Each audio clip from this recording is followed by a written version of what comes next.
আসসালামু আলাইকুম ওয়া রাহমাতুল্লাহি ওয়া বারাকাতুহু। قال الله تعالى في القرآن الحكيم بسم الله الرحمن الرحيم لقد خلقنا الإنسان في أحسن تقويم। সম্মানিত দর্শক শ্রোতা, আজ যে বিষয় নিয়ে কথা বলতে চাচ্ছি তা হলো আমাদের সমাজে যারা তৃতীয় লিঙ্গ হিসেবে পরিচিত অর্থাৎ হিজড়া হিসেবে পরিচিত তাদের ব্যাপারে ইসলাম তাদেরকে কি মর্যাদা দান করেছে, আর বর্তমান প্রেক্ষাপটে এই বর্তমান যুগে মানুষ তাদেরকে কি মর্যাদা দিয়েছে। ইসলাম যে একটা সার্বজনীন জীবন ব্যবস্থা, কোরআনুল কারিমে তা স্পষ্ট করে দেওয়া হয়েছে। ইসলামের মধ্যে প্রত্যেকটা বিষয় আছে। আল্লাহ সুবহানাহু ওয়া তাআলা বলেছেন, আল ইয়াউমা আকমালতু লাকুম দীনাকুম। আল্লাহ বলেছেন যে আমি তোমাদের দিনকে পরিপূর্ণ করে দিয়েছি। তারই ধারাবাহিকতায় আজকে হিজড়াদের নিয়ে কিছু কথা বলতে যাচ্ছি। আল্লাহ সুবহানাহু ওয়া তাআলা প্রত্যেকটা মানুষকে সুন্দর করে সৃষ্টি করেছেন।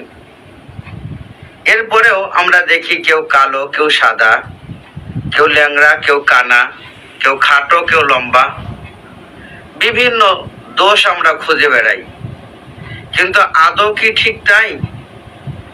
যাকে যেই সুরাত, যেই আকৃতিতে সুন্দর মানাবে আল্লাহ পাক তাকে সেই আকৃতি বা সেই সুরতই দান করেছেন। এখানে আমার আপনার পছন্দেই পছন্দ নয়, এটা আল্লাহ তাআলার পছন্দের ভিতরে পড়ে। সুতরাং কোনো মানুষকে ঘৃণা করার কোনো অবকাশ নাই। তার চেহারা বা তার গঠন আকৃতি এগুলোতে নিয়ে তাকে ঘৃণা করার কোনো অবকাশ নেই। ঠিক তদ্রূপ যারা প্রতিবন্ধী, এক একজন এক একটা প্রতিবন্ধী, যার চোখ নাই এই সমাজ তাদেরকে হ্যায় প্রতিপন্ন করে কানা বলে ডাকে। আসলে সে চোখে প্রতিবন্ধী, চোখ প্রতিবন্ধী।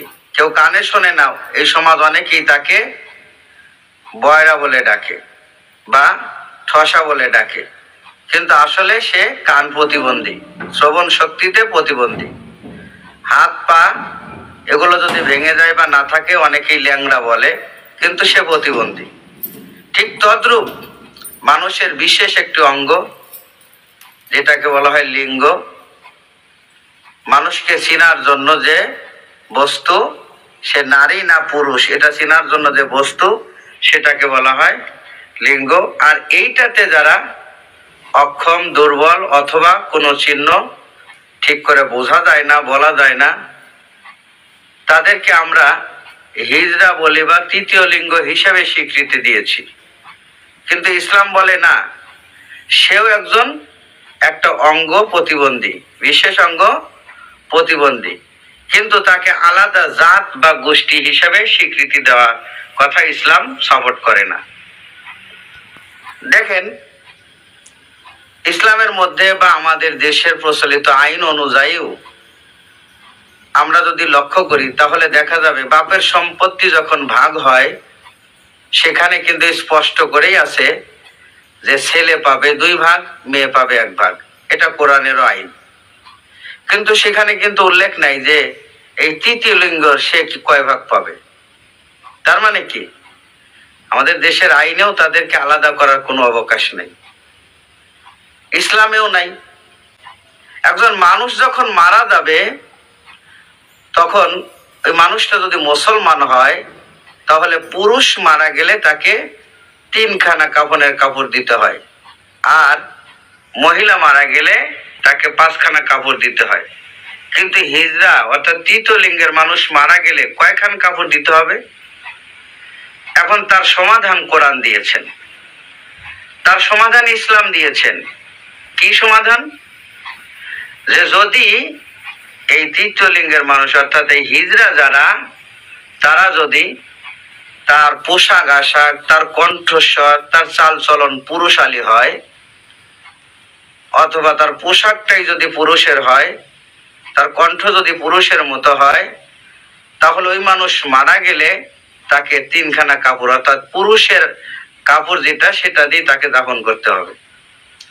আবার যদি সে মহিলাদের পোশাক পরে, তার কণ্ঠ যদি মহিলাদের মতো হয়, তার চাল চলন যদি মহিলাদের মতোই হয়, তাহলে তাকে পাঁচখানা কাপড় দিয়ে দাফন করতে হবে। তার মানে ইসলাম কিন্তু এখানে উল্লেখ করে দিল যে এরা আসলে আলাদা কোনো অংশ নয়, আলাদা কোনো জাত নয়, হয় তারা পুরুষ অথবা তারা মহিলা।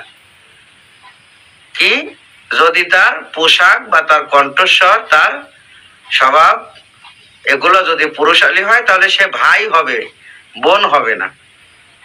আর যদি মহিলাদের মতো হয়, সদৃশ হয়, তাহলে সে কি হবে? বোন হবে, ভাই হবে না। তাহলে ভাইয়ের ভাগ পাবে বাপের, অথবা বোনের ভাগ পাবে। কিন্তু যদি আমরা তাকে আলাদা বলি, সে ভাইও নয় বোনও নয়, তাহলে সে বাপের কোন ভাগ পাবে? বা মরার সময় তাকে কয়খানা কাপড় দিতে হবে?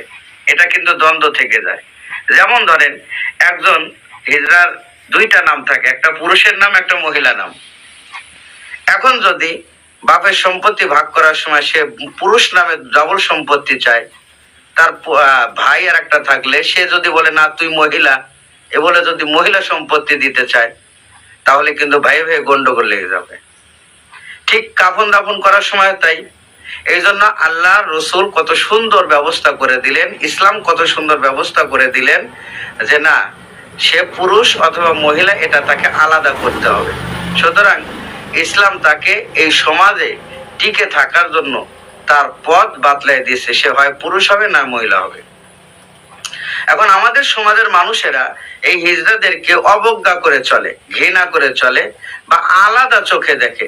এটার জন্য ওই হিজড়া দায়ী নয়, এটার জন্য কোনো ধর্ম দায়ী নয়, এটার জন্য আমাদের সমাজ দায়ী, এই সমাজ ব্যবস্থা দায়ী, এই সমাজের অবক্ষয়, এটা নৈতিকতার অভাব এই সমাজে, এজন্য সমাজ দায়ী। এবং যেই অভিভাবক যেই পরিবারে জন্মগ্রহণ করে, সেই পরিবারের লোক যদি তাকে সেইভাবে স্বীকৃতি না দেয়, গ্রহণ না করে, তাহলে সেই পরিবারের দোষ, সেই পরিবারের অবক্ষয়, নৈতিকতার অবক্ষয়। এর জন্য সে দায়ী নয়, এর জন্য সেই পরিবারের নৈতিকতার অবক্ষয়, এজন্য আমাদের এই সমাজ অবক্ষয়। সুতরাং তাদেরকে আলাদা করে একটা জায়গায়, যখনই আমরা বাবা মার ভিটে বাড়ি থেকে তাদেরকে আলাদা করে দিচ্ছি, আলাদা জাত বানিয়ে দিচ্ছি, তখনই তারা এই সমাজে বিভিন্ন জায়গায় বিশৃঙ্খলা তৈরি করছে, গন্ডগোল করছে, মানুষের কাছে চাঁদাবাজি করছে, টেন্ডারবাজি করছে। তারা এই সমাজে মানুষের কাছে আরো দিনে দিনে ঘৃণিত মানুষ হয়ে যাচ্ছে। কিন্তু আমরা যদি তাদেরকে এই আলাদা না করি, সমাজ থেকে বের না করি, আলাদা লিঙ্গের বা আলাদা জাত হিসেবে তাদের না দেখে, হয় পুরুষ অথবা মহিলা হিসেবে তাদেরকে বাড়িতে স্বীকৃতি দিয়ে রাখি, ইসলাম যে নিয়ম বলেছেন সেই নিয়মে যদি আমরা রাখি, তাহলে কিন্তু তাদের এই চাঁদাবাজি হবে না এবং মানুষ এই বিব্রতকর পরিবেশেও পড়বে না। সুতরাং আমরা সাধারণভাবে যারা চলাচল করি, আমাদের ওই হিজড়াদের কাছে বিব্রতকর পরিস্থিতিতে পড়ার মূল দায়ী কিন্তু আমরা নিজেরাই। এজন্য আমি সবাইকে বলবো যে হিজড়াদেরকে আলাদা চোখে না দেখে, ইসলাম যে চোখে দেখেছে, আসুন আমরা সবাই সেই ইসলামী চোখে তাদেরকে দেখি এবং তাদেরকে সেইভাবে আমরা স্বীকৃতি দেই, তাহলে কোনো গন্ডগোল ফ্যাসাদ হবে না। আল্লাহ সবাইকে কবুল করুক।